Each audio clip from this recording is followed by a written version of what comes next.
Es una verdadera alegría tener de nuevo en Sobre la Tierra a Lautaro Castro, que es docente de genética en la FAUBA y asesor gastronómico en la Cabra Dorada, que es la cantina de nuestra facultad. Lautaro va a encarar una nueva edición de su ya clásica columna Bocadillos Académicos y hoy nos va a hablar de la comida en las expediciones que marcaron la historia. Bienvenido, Lautaro, gracias por estar acá. Buenas tardes, muy contento de estar acá. ¿Qué hace, Lautaro? ¿Cómo les va? Y nosotros muy contentos de que estés acá, sí, realmente. Lauti, arranquemos, si te parece. Bien. Hoy vas a vincular la alimentación con los viajes de exploración. Algo que a priori, la verdad, me parece fascinante, muy interesante. Esperemos que la audiencia también. ¿Qué te impulsó a desarrollar este tema? Contanos. Bien, bueno, a mí, obviamente, soy cocinero y siempre me gustó el mundo de la exploración. Yo de chico miraba Animal Planet, Discovery Channel, leía los Elige tu propia aventura de la prehistoria, leía Sandokan, el tigre de la Malasia. Siempre me encontraba fascinado con en los viajes que hacían cuando iban a la prehistoria, qué comían, cuando iba de isla a isla, qué comían, cómo se iban adaptando a la alimentación. Entonces, siempre lo tuve cerca eso. Y hace poquito, en una clase de evolución y genética, donde yo doy, la materia, particularmente en el tema de teorías evolutivas, hablando de Charles Darwin y de la teoría de selección natural, nos pasó que un alumno preguntó, yo estaba contando de viaje, que salió de Plymouth en 1831, estuvo 5 o 6 años ahí viajando, y nos preguntó, ¿y qué comía en el viaje? Como estuvo en un barco, estuvo 5 años, ¿y qué hacía? Entonces, algunas respuestas tenía, pero no tenía tantas. Entonces ahí fue como, bueno, vamos a indagar. Y además de Darwin, ¿qué otros exploradores estuvieron? Así surgió la nota. Es muy bueno, porque nosotros no estamos acostumbrados a ese nivel de planificación para no sé tanto tiempo y bla. No, o sea, re pertinente la pregunta. Por ahí planificamos que no llegamos a la parada del bondi. Sí, uno capaz planifica la semana y se arman los tuppers para esa semana de trabajo, pero no mucho más. Hace unos años estuve en el Chaltén, hice una caminata de 3 días, que nos llevó 4 días, todo por la montaña. Entonces planificar todas las comidas y cargártelas en la espalda fue un laburito. Imaginen eso en una expedición de 2 años en el Polo Norte. De eso vamos a hablar hoy. Bueno, pero un poco en la línea de lo que vos decías, Santiago, cuando uno piensa, por ahí es como una construcción que viene de la época de la primaria, porque cuando pensás en los viajes de Colón, y pensás, Colón descubrió América, punto. Nunca pensás, ¿qué habrá comido en los viajes? Sí, ¿cuáles son los problemas que tuvieron vinculados a la alimentación? Que es, en realidad, si nos ponemos a ver las columnas que venimos haciendo desde que nació Bocadillos Académicos, toda la parte de la historia, que en general viene al principio, siempre es qué comemos, cómo lo conseguimos y cómo lo preservamos. Y hoy vamos en medio a finalizar un poco todo ese proceso. Una cosa que a mí me surge, que es que, un poco enganchado con esto, que es a lo largo de la historia con mayúscula, ¿no? ¿Cuándo fue que arrancaron los viajes largos, me refiero, los viajes estos de expediciones, de exploración? Bueno, es una pregunta muy compleja. Yo tengo algunas respuestas. La primera respuesta así grande que se me ocurre decir, el gran primer viaje de exploración, me imagino a los primeros homos saliendo de África y después Homo sapiens cruzando el estrecho de Bering y cruzando América. Eso me parece que fue como el primer gran viaje de exploración. Y después, a medida que fue avanzando la historia de la humanidad, empezamos a tener como 2 grandes focos importantes que son Oriente y Occidente. Durante miles de años China quedó como un foco que era para China y para todo Oriente era el centro del mundo, y ahí hay un montón de viajes que uno no conoce tanto por el eurocentrismo. Y después nos ponemos en Occidente, y ahí los grandes viajes de exploración inician con Colón, que es cuando Europa medio que se termina la guerra de los 100 años, empiezan a procesos sociales, políticos, religiosos, que culminan en el fin de la Edad Media, y uno de los hitos fue el viaje de Colón a América. Ese fue como el inicio, y después tenemos la gran época de la exploración, que es el siglo XVIII, siglo XIX, que es cuando se empiezan a mapear bien los polos, donde se encuentran todos los distintos pasos por el norte, por el sur, para darle la vuelta al mundo, y se termina de mapear un poco todo eso. Y después llegamos a la década del 60, de 1960, que empezamos a llegar al espacio. Recién cuando mencionaste igual al inicio, cuando hablaste de los homos que salían y bla, y lo vinculaste con las expediciones, me costó un poco porque ahí en verdad es como... requiere mucho tiempo, no sé si catalogo como expedición, perdona que te contradiga, porque no sé si los homos estaban pensando en, no sé, viajar a grandes distancias y demás. Me parece que las comunidades se fueron moviendo y bueno, a lo largo del tiempo devino en esto, pero no sé, vos dirás. Sí, estoy de acuerdo. Bien, así que no sé, por lo que decís vos, Colón es como la primera gran expedición. Hay otras, estoy hablando principalmente de las marítimas, que son las que generaron avances importantes en lo que es el descubrimiento de nuevas áreas. Pero sí, hubo un montón de otras expediciones. Roma, el imperio romano avanzó por todo el mundo. Los distintos grandes imperios de la humanidad, chino, mongol, romano, por ejemplo, tuvieron expediciones continentales muy importantes y marítimas por la costa, pero esta de Colón fue la que marcó el cambio de era. Y después, infinidad de otras, porque están los que fueron a los polos, a la luna. Sí, exactamente. Las primeras vueltas al mundo de Magallanes Elcano, la segunda de Francis Drake, son hitos muy, muy, muy importantes en la exploración. Bueno, un poco habíamos empezado de esta manera, pensando en, che, ¿qué comían en estos viajes? En estos largos viajes. ¿Qué comían? Es algo muy loco que la comida, desde 1400, 1492 hasta 1800, no cambió tanto en los viajes, en los grandes viajes de exploración. Siempre se repiten 2 o 3 cosas, principalmente los marítimos, siempre se repiten 2 o 3 cosas. Las carnes curadas, saladas, ahumadas, vino y principalmente una comida horrenda que se llama galleta marinera, hardstack o diferentes nombres que tuvo a lo largo de la historia, pero principalmente es agua, harina y sal cocida. Cocida 3, 4, 5 veces hasta que se vuelve una roca que los marineros, por ejemplo, cuando empezaban a tener algunos problemas de salud o problemas de dientes, era un alimento que si vos no lo humedecías primero en vino, primero en agua o en alguna sopa, era imposible de comer, rompía dientes. Y eso no varió por 300 años. Hoy leí, perdón la interrupción, leí que bizcocho viene de 2 veces cocido. Que tiene mucho sentido. No sé el origen, pero es así. En italiano, cotto es cocido. Y parece. Y bueno, si nos vamos para atrás con las lenguas. ¿Y estas cosas para vos se reproducen entonces en otras geografías? Sí. O sea, no es algo que es propio de un pueblo. ¿Pero llevaban solamente comidas o alimentos conservados? No. Porque, qué sé yo, no había verduras, no había... animales, qué sé yo. Y es muy difícil calcular. En los viajes largos, llevar productos frescos es muy difícil. Si no tenés reabastecimiento en el medio, es muy difícil. Claro. Por ejemplo, Colón no pensaba llegar a América. Colón lo que quería era cruzar el Atlántico y llegar a Asia. Entonces calculó un viaje que no era el que terminó haciendo. Entonces él llevó ganado, por ejemplo, ganado vivo, llevó cosas frescas para consumir porque no pensaba que el viaje de Colón tardó 70 días más o menos. No recuerdo el número exacto, pero tardó 70 días. Llevó ganado que duró bastante poco. Llevaba mucha harina, mucho grano, cebada. O sea, ahí sí había cosas más frescas porque... Era un viaje más corto. Claro, era el viaje que iba a hacer. Claro. Porque si no, trasladar verduras y demás, como sabemos de la facu, es transportar mucha agua, ¿no? Y es algo muy ineficiente. Y dura bastante poco. ¿Cuánto te dura? Piensen que en el viaje de Colón, más o menos lo que calcularon ellos fue como 750 kilos de comida por persona para el viaje. Y tenían 3 carabelas que la más grande medía 22 metros.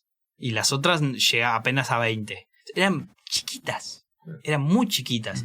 Y para llevar toda esa comida para todo el mundo, más ganado vivo, la gente tenía menos de 1 metro, menos del tamaño de una cama individual para vivir ahí durante esos 70 días. Claro, te iba a preguntar cómo hacían para trasladar tanta comida.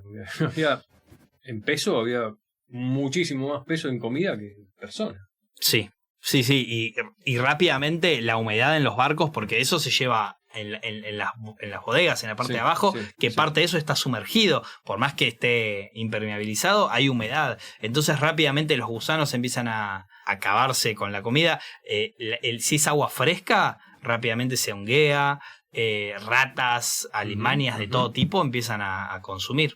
De hecho, hay registros. El viaje de Colón está muy, muy, muy registrado. Y hay algunos registros que dicen que la gente comía, se hacía como una especie de sopa con la harina, y la comían de noche para no sentir y no ver los gusanos que había ahí. Y cuando decís ganado, ¿de qué estamos hablando? Y en general se llevaban vacas y cerdo. Pero seguramente había gallinas también. Claro, ahí, dependiendo la expedición, imagino que te llevas ganado, bueno, para comértelo, pero ¿se llevaban ganado para que se reproduzca también? Mirá, del viaje de Colón, no. Lo que yo tengo como el registro era solo de alimentación. Pero después sí hubo otros viajes donde sí llevaron... por ejemplo, en la primera fundación de Buenos Aires, llevaron ganado como para establecer colonia ahí y poder subsistir. Todo eso quedó. Y ahí se armaron los primeros, ahora se me está yendo la palabra, me sale manada, como los primeros grupos de caballos cimarrones, de vacas cimarronas salvajes en Buenos Aires. Rebaños. Claro, y además alimento para los animales. Ahora, estaba pensando puntualmente en las conservas, eso habrá sido todo un cambio porque permitía ahorrar espacio también. O sea, sí. Entre una vaca y llevar un montón de alimentos desecados, un montón de carne seca, galletas. Bueno, pero hay que primero resaltar por qué es importante llevar alimentos frescos, verduras, cítricos, porque lo que más mató gente en estas expediciones, en los viajes marinos, era el escorbuto, que es una enfermedad que empieza a surgir por la falta de vitamina D. Lo que empieza a pasar es que uno no tiene alimentos frescos, no tiene ningún cítrico, vitamina C, perdón. Vitamina C, ahí va. Gracias, sí. Vi sus caras. Sí, te vi la cara. Entonces empiezan rápidamente en un mes de más o menos de esa falta extrema, un mes, 2 meses de esa falta extrema de vitamina C, empiezan a tener problemas en las encías, empiezan a tener cansancio, fatiga extrema y después produce la muerte. Entonces uno tiene que tener alimentos frescos para poder evitar eso, porque si no, rápidamente uno... Sí, no duras mucho. No dura. Bien. Bueno, queda clarísimo, después de lo que decís, que para los viajes será fundamental conservar los alimentos. Y para vos, ¿cuál era el método más importante de conservación? ¿Y cuáles se fueron sumando, ¿no?, con el tiempo? El método más importante hasta que empezaron a surgir las latas y mucho más todavía, hasta que no empezó a tener refrigeración normal todos estos viajes, es la sal. El curado con sal es desde hace registros de sumerios desde hace 3.500 años hasta 1900 es la sal, principalmente. Porque la sal te permite curar y después también te permite hacer fermentaciones. Claro. Una fermentación ácido láctica conserva los alimentos perfectamente y es gracias a la sal. Claro, conocido de hace mucho tiempo. ¿Y algún otro que sea también conocido o que también sea independiente de la geografía que maneje? Sí, o que se use más que nada actualmente también. Bueno, lo que es el secado, ya no por sal, pero el secado o ahumado de carnes, que el más famoso es el charqui o el jerky o hay un montón de carnes secadas y curadas que se consumen. No sé, Pablo, vos estuviste en Italia hace poco, me imagino que fiambres comiste bastante. Sí, comí, sí. ¿Y el endulzado no? ¿Funciona como método de conservación? Ponerle el dulce no es de allá, el dulce membrillo no... Sí, pero necesitas igual por la humedad y por los cambios de temperatura y por todas estas cosas de los viajes, necesitas las mermeladas, los dulces, esos requieren igual que los selles bien. Si no está sellado, no es un método tan fiable. Ok. ¿Vacío de esas cosas? Perdón, ¿vacío y eso es muy moderno ese invento o existía algo parecido? Tengo la línea de tiempo de cuando se empezaron a gestar estos... ¿O no lo tengo? No lo tengo. Pero es más o menos de... A ver, las cosas cuando se descubren no es lo mismo que cuando se empiezan a volver industriales o se empiezan a distribuir en las industrias, en las casas. Hoy en día uno puede comprar una selladora al vacío que sale desde 20.000 pesos a 300.000 pesos y la puede comprar. En 1900 no era tan común y es muy difícil sellar al vacío en esa época. Lo que sí, las latas surgieron bastante temprano, por 1800 y pico al final. Y es una tecnología que fue cambiando bastante. Sí, claro. Bueno, sabemos cómo preservar los alimentos, ya casi que podemos salir a conquistar nuevos mundos, pero en realidad lo que hace falta, y me parece que tiene que ver, juega bastante en esto un rol importante, es la planificación, ¿no? La conservación te permite planificar. Si vos sabés que los alimentos te van a durar un montón y planificás más lejos. Un poco lo mencionaste cuando hablabas antes, ¿no? ¿Cómo se calculaba la comida para emprender estos grandes viajes? Bueno, ustedes ahora se vienen las fiestas, ¿cómo calculan? Hay algunos números que uno más o menos dice, bueno... Y por persona, ¿cuánto puedes consumir? De salado, de dulce, ¿cuánto hay? ¿Qué sé yo? ¿Cuánta plata tengo? Es un más o menos, ¿no? Sí, es un más o menos. Sí. Es un más o menos que puede ser más o más menos. Y depende de muchas cosas, pero durante por ejemplo, Colón, lo que se sabe es que no había cálculos matemáticos que decían, bueno, esto se come. Uno sabía por experiencia que había que tener 500 gramos más o menos 500 gramos de comida por persona. Entonces tenés 1,5 kilos por día. Entonces tenés 10 personas, tenés 30 días y empezás a sumar y hacer lo mismo con la bebida. Y después tenés que siempre, no sé, yo que organizo eventos no sé, una fiesta de 15, siempre le calculo hago un cálculo y después le hago un 15 arriba. Y si, por ejemplo, son médicos, eso es algo que me enseñó mi maestro de cocina, me dijo, si vas a hacer un evento para médicos, calculale un 30 arriba, porque comen mucho. No. Y funciona. Y funciona. En general no me quedo corto. Bien, pero ahí es como que está... Entonces es como un prueba y error de experiencia y de experiencia acumulada. Pero eso fue en los primeros viajes. Claro. Una vez que se tenía más claro, por ejemplo, las calorías, uno sabe que si va al Ártico, tiene trabajo fuerte porque tiene que caminar con raquetas, porque tiene que hacer una caminata de 2 semanas, entonces sabe que tiene que consumir 6.000 calorías por día. Entonces ahí ya empezás a hacer un cálculo basado en evidencia. Y eso empezó en 1800. En la época de la era heroica de la exploración polar. Claro, pero ya tenés otra tecnología y ya calcular calorías está en otro plano. Sí, hoy en día mucho tampoco lo hacemos. Salvo que tengas una exploración. Uno va al campo, se va una semana y hace yo necesito esto, 500 gramos y vuelve a 1400. Claro, pero esto es esencial de todas maneras, ¿no? Sin la planificación había cosas que no eran posibles, básicamente. Y medio que el gran lema de la columna es que es importante la alimentación en todos estos viajes de exploración, porque es la que, en general, si vemos después ejemplos, es la que definió si la exploración fallaba o era un éxito. No eran las tormentas de nieve, no era un ataque de lobos, de osos polares. Siempre el problema fue la alimentación y las tormentas medio que en el corazón y en la cabeza de la gente. Los viajes de ultramar que tenías en general, por ejemplo, la tripulación de Colón no eran exploradores que se subieron al barco a descubrir un nuevo mundo. Muchos eran presidiarios que les conmutaban la condena a cambio de hacer los viajes. En el segundo viaje de Colón principalmente. Una vez que ya hizo 4 viajes de Colón. En el segundo ya está listo. Tenemos América, ahora hay que mandar gente.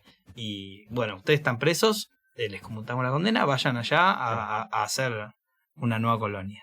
Y esa gente, no sé, no es la mejor para tener 60, 70, 80 días en un barco comiendo gusanos. Qué grande Colón, la verdad que se la rebancó. Todos.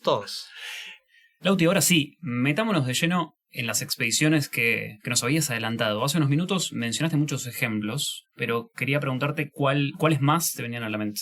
Bueno, el primero es con el que arrancamos la inspiración para esta columna, que es el viaje de Charles Darwin en el Beagle, que es un viaje, o sea, Darwin es una de las figuras más importantes para la biología y para la ciencia de la humanidad.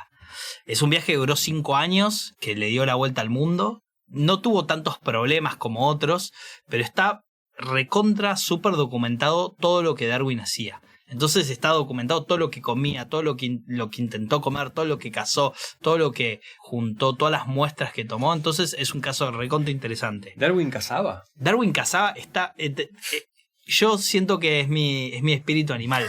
Darwin, todo lugar donde se bajaba, le disparaba a un bicho y se lo comía. Él tiene anotaciones de a qué sabe cada carne, cómo él aprendió a tomar mate, se juntó a comer con Rosas en Río Colorado. Dice, comió puma, comió todos los distintos tipos de armadillitos, mulitas, carpinchos, carpinchos, quirquinchos, los peludos, todos se los comía a todos. Puma, guanaco, estaba obsesionado con los ñanduces, con los pumas, con todo lo que pudo lo comió. Pájaros comió, tortugas en Galápagos, antes de que estuvieran en peligro, ¿no? Capaz él lo inició. O sea, el ánimo era científico, como ver qué sabían. Sí, él estaba probando todo probaba. Y todo, a ver, no es que comía como loco, pero hay muchos registros de todo lo que fue encontrando como especies nuevas y probándolas, porque además él necesitaba después llevarse huesos o muestras. Entonces, bueno, ¿qué voy a dejar ahí a la tortuga? No. Después hay otro... Sí. No, te iba a preguntar. Te viene a la mente? Hay un viaje que me parece que es muy interesante, que es la expedición de John Franklin, que estaba buscando lo que es el paso del noroeste, el paso del noroeste para darle la vuelta al mundo. Y ese es un viaje que es muy, muy intenso, es un viaje que duró más de 3 años. Tardaron hasta el 2017 en encontrar uno de los barcos. La expedición fue en 2 barcos, el Erebus y el Terror. Ya con esos nombres tiene que pasar algo mal. Quedaron encallados, empezaron a tener muchos problemas de alimentación porque llevaron conservas en latas. Estaba extremadamente bien calculado todo porque sabían cuánto iba a durar la expedición. En el momento que llegaban a tal punto de alimentación, si no encontraban el camino, entonces tenían que volver. Estaba súper registrado todo, pero las latas tenían una soldadura de plomo que falló. Entonces la gente se empezó a intoxicar.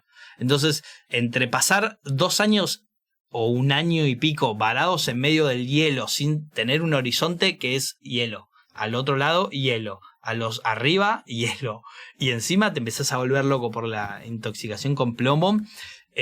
Recurrieron a canibalismo. Un grupo se fue a buscar ayuda y nunca volvió. Otro grupo fue a buscar ayuda y volvió. Franklin mismo quedó, se lo encontró en una estructura que construían los Inuit que vivían más o menos en la zona. Se lo encontró muerto ahí con el diario. Y los barcos los encontraron, uno creo que en 2014 y el otro en 2017. Entonces durante años fue la expedición perdida de Franklin. Hay una serie de terror basada en un libro que está buenísimo, se llama The Terror. Esa recomiendo mirarla. El viaje de Robert Falcon Scott es muy interesante porque también fue el primero que...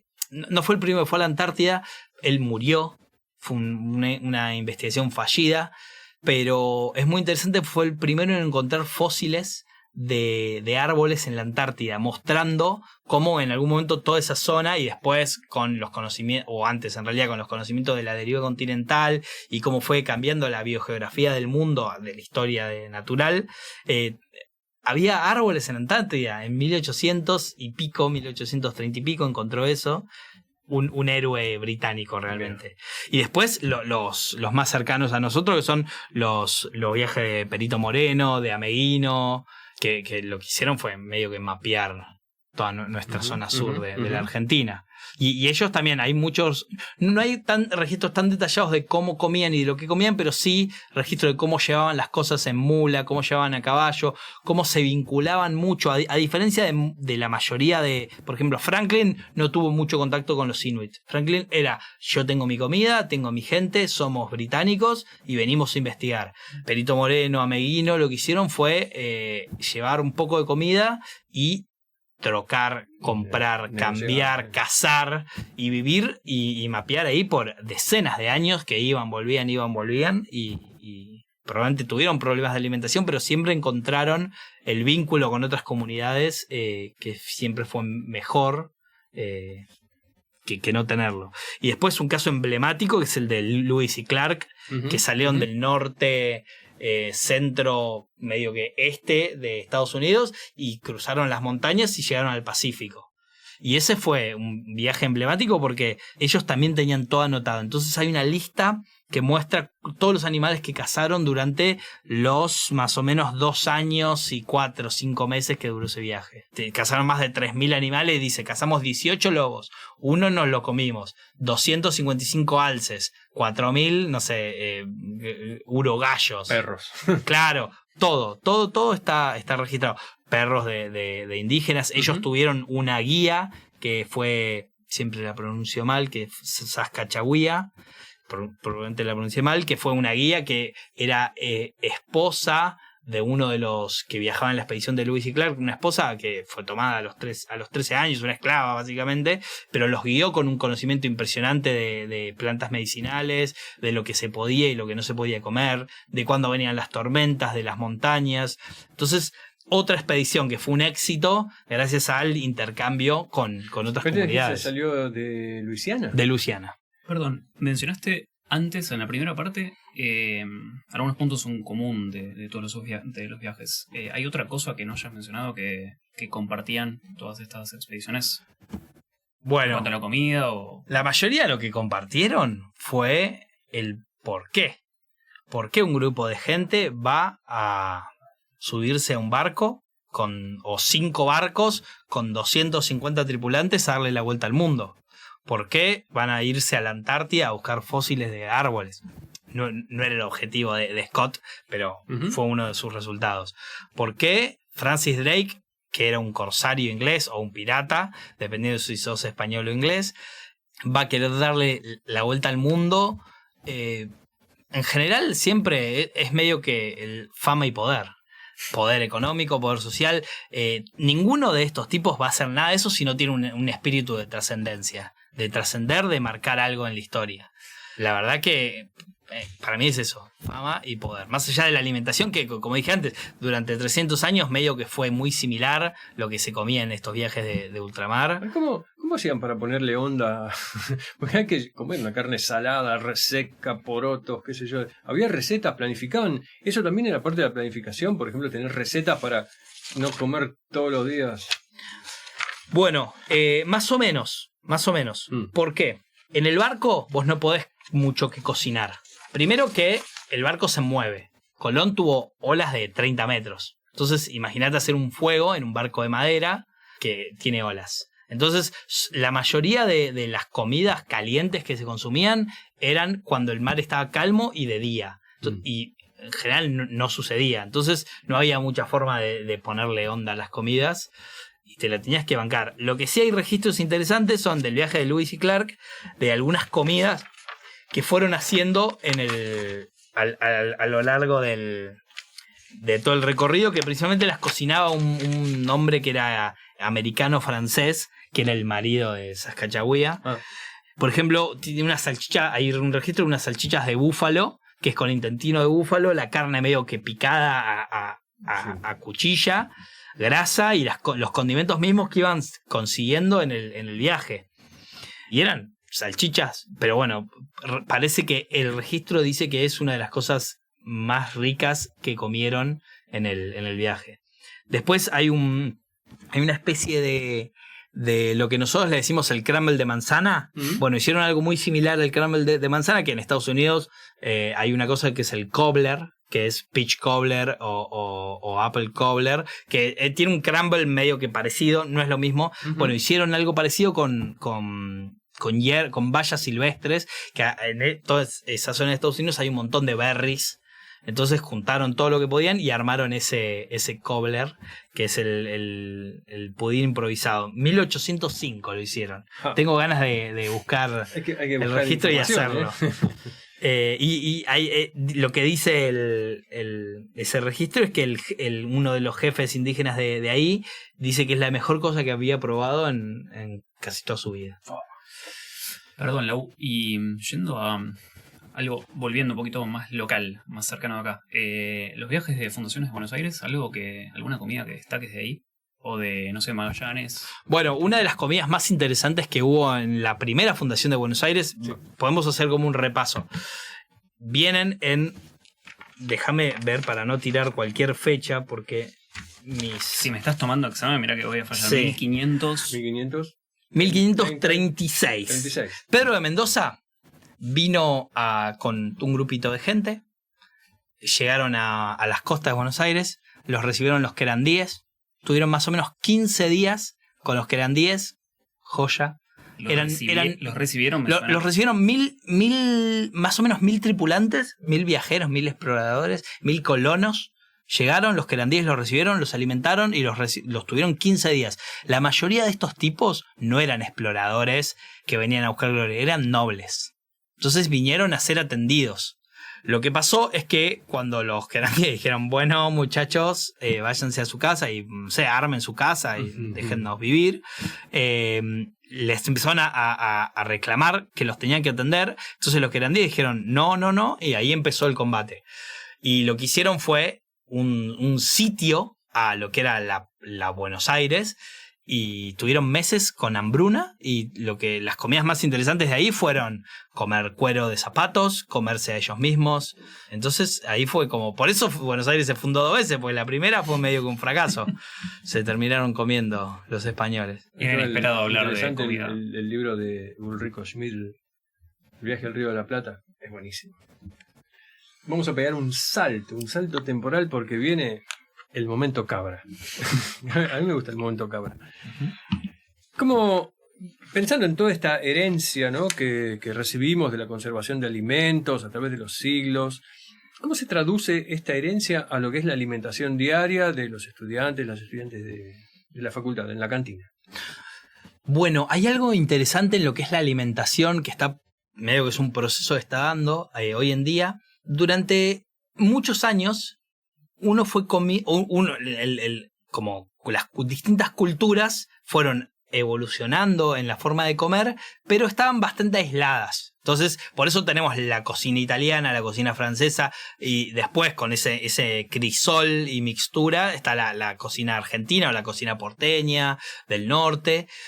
Pero era bastante estable. Entonces, cuando empieza a haber los supermercados, cuando empieza a venir comida de todos lados, empezar a tener comida más industrializada, medio que fuimos perdiendo todo esto de aprender a hacer las conservas, de salar la carne, de poder hacer fermentos. Todo eso se fue perdiendo, y empezamos, en vez de hacer el yogur en casa, que es la cosa más simple que uno puede hacer, lo compramos. Compramos el Danonino, cada vez que me acuerdo del Danonino, me acuerdo de Julián Cámara Hernández hablando de cómo el Danonino era el responsable de que se pierdan los maíces nativos. Y ahora estoy con Julián. Militando.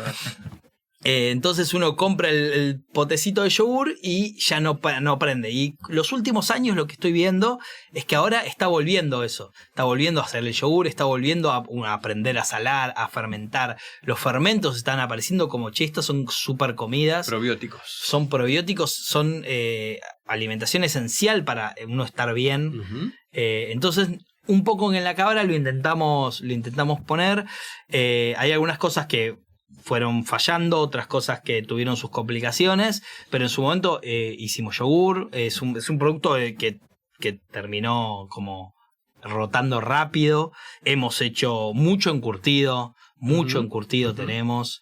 Hemos hecho kimchi, hemos hecho chucrut. Principalmente lo que es el mundo de los fermentos, lo hemos hecho salado y ahumado de carnes. Hemos hecho guanciale, hemos hecho panceta. ¿Ahumaron carne? Sí, en la parrilla que quedó ahí, armé como una especie de tubo y hice un ahumado medio en frío, y después terminé la cocción. Hemos hecho, una vez hicimos chistorra, que es un embutido vasco. Hermoso, mermeladas, vinagres. Ahora, hace poco, con un grupo de docentes, medio que nos encontramos un lugarcito en la cátedra de fermentación, de industrias de la fermentación. Hicimos vino, como una experiencia para mover un poco el lugar. Hicimos vino, y ahora ese vino estoy empezando a hacer el vinagre de ese vino. La idea es tener todo el producto de vinagre Faúba. Qué grande la cabra. Bueno, Lauti, se nos está acabando el tiempo de la entrevista. Quedan unos minutos. Esta hermosa entrevista. Y para cerrar, quería decir que parece haber un hilo que hilvana todas las historias que trajiste. Qué buena palabra, hilvana, ¿eh? Buena palabra, hilvana, sí, me la guionaron. Desde el fracaso de Franklin hasta el éxito de Lewis y Clark que contaste, la supervivencia no dependió solamente de cuestiones que decías como el ego y demás, o de las cosas que traían encima, sino también de las cosas que fueron aprendiendo en el camino, ¿no es cierto? ¿Cuáles dirías vos que son las lecciones que dejaron estas expediciones? Y para mí la lección principal es la adaptación en la alimentación. Adaptarse a lo que hay en el momento, adaptarse a la gente que uno tiene alrededor. En el viaje de Lewis y Clark está muy documentado cuando iban por la llanura, la comida que había, cuando iban por las rocallosas, la comida que había, y cuando llegaron al Pacífico, la comida que había. Entonces, esa capacidad de adaptarse y de comer y de mezclar, por ejemplo, hay un explorador que no nombramos, que es Roald Amundsen, que fue uno de los primeros en explorar el Polo Sur y en volver y tener una expedición que fue un éxito, y es porque él logró mezclar su preparación con los Inuit, mezcló trineos tirados por perros, una comida que es un súper alimento de conservación, que es el pemmican, que es carne seca molida con grasa, que tiene muchísimo más capacidad calórica que cualquier otra alimentación de la que había en ese momento. Entonces él logró mezclar comidas aborígenes con comidas inglesas, con holandesas o de los Países Bajos, y tuvo una expedición que fue un éxito. Entonces eso, la adaptación en la alimentación y la preparación. Pero la preparación te lleva hasta cierto punto, porque después te comes un plomo y toda tu preparación no sirvió de nada. Claro. Y también hace que también interactúes con muchas personas que por ahí en muchas ocasiones no son ni de tu país, ni de tu región, ni nada, ¿no? Y aprendés también. Bueno, algo interesante que tuvieron los... No, a Pedro Mendoza le fue mal con la interacción. Pero una cosa que tuvieron muchos de estos viajes después de la llegada a América, que empezó todo ese comercio y empezó la piratería.